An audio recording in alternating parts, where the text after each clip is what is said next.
Channel చూస్తున్న ప్రతి ఒక్కరికి నమస్కారం. అలాగే ఛానల్లోకి స్వాగతం. ఈరోజు మనం ఈ వీడియోలో వృషభ రాశి వారి యొక్క జాతకం గురించి తెలుసుకోబోతున్నాం. ముఖ్యంగా వృషభ రాశి వారిని ఒకరు నాశనం చేయాలని చూస్తున్నారు. జాగ్రత్తగా ఉండండి. మరి ఆగస్టు 15, 16, 17వ తేదీల్లో వీరికి ఎలాంటి పరిణామాలు సంభవించబోతున్నాయి, వీరికి కలగబోయే శుభ అశుభాలు ఏంటి అనే వివరాలను ఈ వీడియో. మీరు జీవితంలో ఎన్నో సమస్యలతో బాధపడుతూ ఇబ్బంది పడుతూ ఉండొచ్చు. కాబట్టి మీ జీవితంలో ప్రతి ఒక్క సమస్యకి గురువుగారి దగ్గర పరిష్కారం దొరుకుతుంది. శ్రీ వారాహీదేవి అమ్మవారి ఆశీస్సులతో జాతకం చెప్పబడను.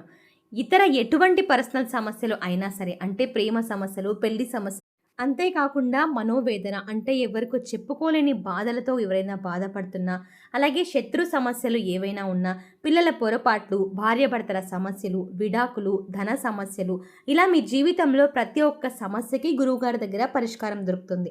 అంతేకాకుండా స్త్రీ మరియు పురుష వశీకరణం చేయబడను. స్త్రీ పురుషులకు ఎటువంటి సమస్యలున్నా 100% పరిష్కార మార్గం చూపబడను. కాబట్టి గురువు గారికి నమ్మకంతో ఒక్కసారి కాల్ చేసి చూడండి. మీ సమస్యలన్నీ ఇట్టే దూరం అవుతాయి. ఆయనకి కాల్ చేయాల్సిన నంబర్ వచ్చేసి గురువు గారి నంబర్ 9989794560. కాబట్టి మీకు జీవితంలో ఏ సమస్యలున్నా గురువు గారికి కాంటాక్ట్ అయ్యి మీ సమస్యలకి పరిష్కారం తెలుసుకోగలరు. వీడియోలో మనం వివరంగా తెలుసుకుందాం. వీడియో నచ్చితే ఖచ్చితంగా లైక్ చేయండి. అలాగే మన ఛానల్ని కొత్తగా చూస్తున్న వారు వెంటనే సబ్స్క్రైబ్ చేసుకోండి. అంతేకాకుండా పక్కనే ఉన్న బెల్ ఐకాన్ని క్లిక్ చేసి అందులో ఉన్న ఆల్ అప్డేట్ని సెలెక్ట్ చేసుకోండి. ఇక వీడియోలోకి వెళ్తే, వృషభ రాశి వారికి ఆధ్యాత్మికంగా శుక్రుడు అధిపతి. ఈ గ్రహంలో అంటే ఈ రాశిలో జన్మించిన వారు అందాన్ని, సమతుల్యతను, న్యాయాన్ని ప్రేమించేవారు. కానీ వీరి లోపాలే శత్రులకు అవకాశాన్ని ఇస్తాయి. ఈ రోజు మీరు అనుభవించబోయే సంఘటనలు, పరిణామాలు, అంతర్లీన కుట్రలు ఇవన్నీ కూడా మీ స్వభావానికి సవాళ్లుగా మారనున్నాయి. ఈ రోజు శుక్రుడు వక్రగతిలో ఉండటం వల్ల ఈ వృషభ రాశి వారికి శత్రుగ్రహంగా మారిన శని, మార్స్, రాహు సముదాయ ప్రభావం స్పష్టంగా కనిపిస్తుంది. ముఖ్యంగా ఒక వ్యక్తి మీ బంధువులోనైనా, మీ సహచరుడైనా, లేక మీ అత్యంత విశ్వసనీయుడైనా సరే, ఈ ప్రశ్నకి సమాధానం మీకు ఈరోజు సాయంత్రం కలుస్తుంది. ఈరోజు ఉదయం మీ దగ్గరికి వచ్చిన ఒక వ్యక్తి సాధారణంగా నవ్వుతూ మాట్లాడుతూ, కానీ మీరు గమనించాల్సింది ఆయన మాటల కంటే మాటల మధ్య ఉండే మౌనం. ఈ వ్యక్తి గతంలో మీ పట్ల చిన్న ప్రేమ చూపించినట్టే ఉన్నాడు, కానీ ఇప్పుడు అతనిలో ఉన్న అసూయ, ద్వేషం అద్భుతంగా ముసుగు అనేది ధరించాడు. మీరు గమనించండి. కాబట్టి అతడు మీ నాశనాన్ని తలపెట్టబోతున్నాడు. ఇక ఈ రోజున మధ్యాహ్నం తర్వాత సుమారు 2:45 తర్వాత మీ ఇంట్లో ఒక చిన్న పరిణామం చోటు చేసుకుంటుంది. ఒక డోర్ తట్టే శబ్దం, లేదా ఒక ఫోన్ రింగ్, లేదా ఒక న్యూస్. ఈ మూడింటిలో ఏదైనా ఒక సంకేతం మీకు రావచ్చు. మీ కుటుంబ సభ్యుల్లో ఒకరు తీవ్రంగా ప్రభావితం అవుతారు, కానీ అసలు లక్ష్యం మీరే. మీ మనశ్శాంతిని పూర్తిగా దెబ్బతీయడం లక్ష్యంగా ఉంటుంది. ఇక ఈ వ్యక్తిని మీరు గమనించకపోవచ్చు, కానీ కొన్ని లక్షణాలు స్పష్టంగా ఉన్నాయి. తన జీవితంలో ఇటీవల ఒక పెద్ద నష్టం ఎదుర్కోబోతున్నాడు. కారణం మీరు అతనికి అనిపిస్తోంది, ఎందుకంటే ఇతను ఖచ్చితంగా ఎదగలడు అని. కాబట్టి మిమ్మల్ని నాశనం చేయడానికి చూస్తున్నాడు. ఇక మీ విజయాలను సహించలేకపోతున్నాడు. మీ దగ్గర అంటే మీతో చాలా వరకు పైకి నవ్వుతూ ఉంటాడు, కానీ పక్క వాళ్ళతో మిమ్మల్ని బురదలో లాగేసేలా ప్రవర్తిస్తాడు. ఈ వ్యక్తి మీ స్నేహితుడు కావచ్చు, మీ ఆఫీస్కి సహచరుడు కావచ్చు, లేదా మీ దగ్గర బంధువు, మీ యొక్క పేరు చెప్పకుండా గెలిచేవాడే కావచ్చు. ఇక మీరు పనిచేసే చోట ఒక వార్త వ్యాపిస్తుంది. ఈ వార్త నిజమైందా కాదా అన్నది ముఖ్యం కాదు, దానిని వినిపించే రీతిలో మీరు అనుమానితుల జాబితాలోకి వెళ్తారు. ఎవరైనా మీ వ్యక్తిగత విషయాలను తీసుకుని దాని ఆధారంగా మీ నైతికతపై నిషేధాత్మక వ్యాఖ్యలు చేస్తారు. ఇది సోషల్ మీడియాలోనూ, సమూహ చర్చల్లోనూ జరుగుతుంది. ఒక మహిళా వ్యక్తిగతంలో మీ పట్ల ఆవేదన చూపిన వారు ఈరోజు మీ పేరును ఉపయోగించి తన బాధను తీరుస్తూ మీపై అపవాదులు మోపే అవకాశం ఉంది. ఇది నేరుగా మీరు ఎదుర్కోవలసిన అంశం అవుతుంది. ఈ రోజున మీరు ఏమీ చేయలేకపోవడం వల్ల ఒక అసహనాన్ని ఎదుర్కొంటారు. ఈ వ్యక్తి మిమ్మల్ని నాశనం చేయాలని చూస్తున్నాడని తెలిసిన తర్వాత కూడా మీరు ఒక మాట చెప్పలేని స్థితిలో పడతారు. మీరు మాట్లాడినా ఇంకొకరు నమ్మరు. అదే ఈ నరకం అనే దానికి అసలైన అర్థం అవుతుంది. ఇక ఈ రోజున ఉదయం 7 గంటల ముందు ఖచ్చితంగా గోమాతకి పూజించండి. అలాగే ప్రత్యేకంగా రాహువు, శని మంత్రాలకు జపం చేయండి. తులసి మొక్క దగ్గర దీపం కూడా వెలిగించండి. అలాగే ఓం రామ్ రాఘవే నమః అనే మంత్రాన్ని 108 సార్లు జపించండి. అంతేకాకుండా మీకు ఇంకా మంచి మంచి ఫలితాలు పొందాలి అని వృషభ రాశి వారు అనుకున్నట్టయితే కనుక, ముఖ్యంగా వృషభ రాశి వారి యొక్క మనస్తత్వం మనం ఒక్కసారి గమనించుకున్నట్లయితే వృషభ రాశి వారు చూడడానికి చాలా మృదు స్వభావులుగా కనిపిస్తారు, అలాగే ఉంటారు కూడా.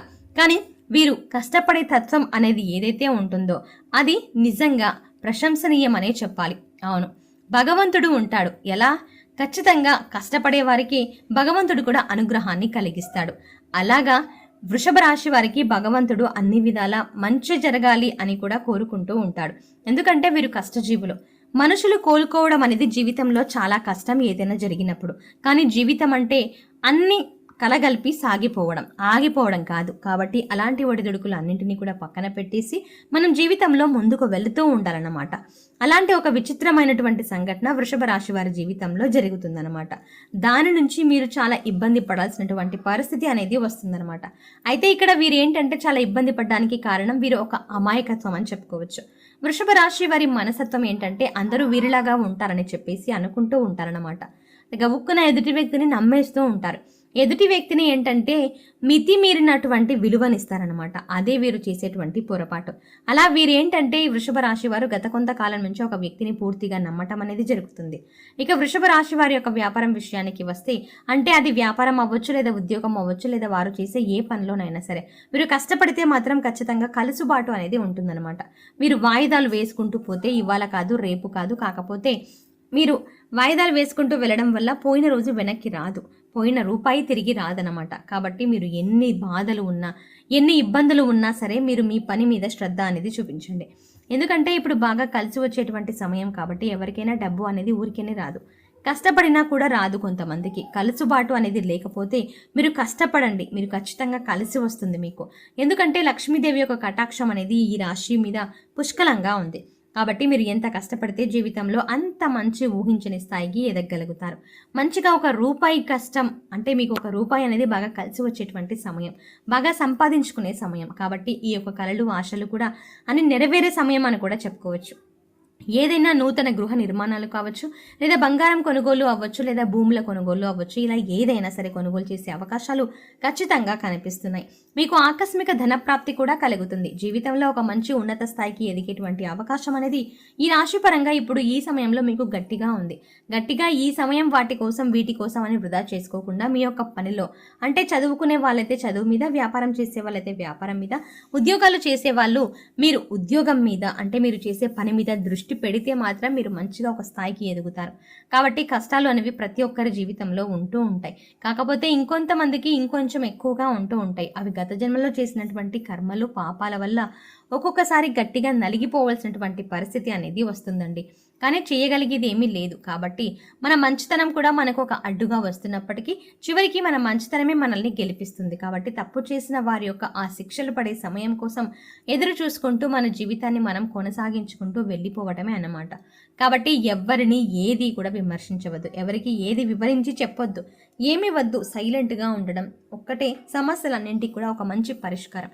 కాలమే ప్రతిదానికి సమాధానం చెప్తుందన్నమాట. మీరు కార్చినటువంటి ప్రతి కన్నీటి బొట్టు కూడా దైవం అంతా చూసుకుంటుంది. ఎందుకంటే ఎంత వివరించి చెప్పినా కూడా అర్థం చేసుకునేటటువంటి మనుషులు ఎవరికీ లేరు. అర్థం చేసుకోకపోగా ఇంకా అపార్థాలు కూడా చేసుకుని మిమ్మల్ని ఇంకా తప్పుడుగా ప్రచారం చేసి నిందలు వేసేటువంటి మనుషులే ఉన్నారు. కాబట్టి ఎవరితో ఏది చెప్పుకోవద్దు. భగవంతుని నమ్ముకోండి, భగవంతుడికి పూజ చేసుకోండి, ఇంట్లో కాస్త దీపారాధన చేస్తూ ఉండండి. ఇలా దీపారాధన చేస్తూ ఉండడం వల్ల ఇంట్లో ఏదైనా నెగిటివ్ ఎనర్జీ ఉన్నా అవన్నీ కూడా పాజిటివ్ ఎనర్జీగా మారిపోతాయి. అంటే ఇంట్లో ఉన్న నెగిటివ్ అంతా తొలగిపోవడం వల్ల పాజిటివ్ ఎనర్జీ అనేది మీ ఇంట్లోకి ప్రవేశిస్తుంది. అప్పుడు మీరు ఏ పని చేసినా అందులో ఎలాంటి ఆటంకాలు, ఇబ్బందులు అనేవి ఎదురు కాకుండా మీ పని దిగ్విజయంగా పూర్తవుతుంది అని చెప్పొచ్చు. కాబట్టి వృషభ రాశి వారు నిత్య దీపారాధన చేసుకోండి. అంతేకాకుండా ఇష్ట దైవారాధన కూడా మీకు చాలా మేలు చేస్తుంది అని చెప్పుకోవచ్చు. అంటే ఇష్ట దైవారాధన ఏదైనా కావచ్చు. మీకు ఇష్టమైన దేవుణ్ణి, ఒక ఎగ్జాంపుల్గా చూసుకుంటే మనకు ఇష్ట దైవారాధన అంటే ఎక్కువగా శివుని ఇష్టపడుతూ ఉంటారు. శివుని గురించి మీరు సోమవారం ప్రత్యేకంగా అభిషేకం చేయించడం కానీ, గుడికి వెళ్ళి దర్శనం చేయించుకోవడం కానీ, లేదంటే మీ పేరు మీద అర్చన చేయించడం కానీ, ఇలాంటివి చేయిస్తే కూడా మీకు అంతా మంచి జరుగుతుంది. గ్రహాలలో ఏవైనా లోపాలు ఉన్నా కూడా అవన్నీ తొలగిపోతాయని చెప్పుకోవచ్చు. సో చూసారు కదండి, వృషభ రాశి వారు ఆగస్టు 15, 16, 17వ తేదీల్లో మీరు తెలుసుకోబోయే నిజాలు, రహస్యాలు ఏంటి అనేది ఈ వీడియోలో వివరంగా తెలుసుకున్నాం కదా. ఈ వీడియో మీకు నచ్చినట్టయితే లైక్ చేయండి. మరిన్ని మంచి వీడియోస్ కోసం వెంటనే మన ఛానల్ని సబ్స్క్రైబ్ చేయండి. Thanks for watching.